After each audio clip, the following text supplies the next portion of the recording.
ating pag-aaralan ngayon ay dividing dissimilar fraction.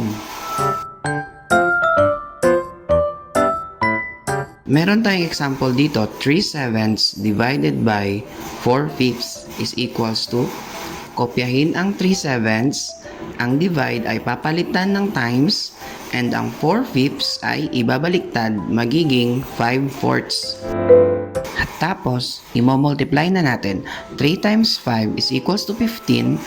7 times 4 is equals to 28.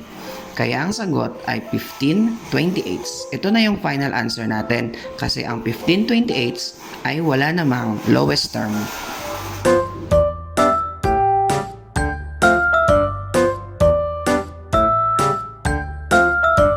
Example number 2.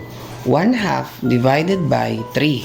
Kopyahin natin ang 1/2, ang divide, papalitan natin ng times, and ang 3, gagawin nating fraction na 3/1, at pagkatapos ay babaliktarin natin, magiging 1/3.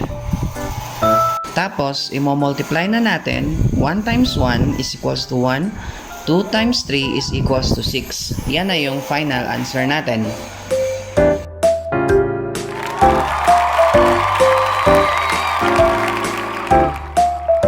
Sa pagkakataong ito, ikaw naman ang sasagot sa number 3 at saka number 4. Isulat ang inyong sagot sa 1/4 sheet of paper.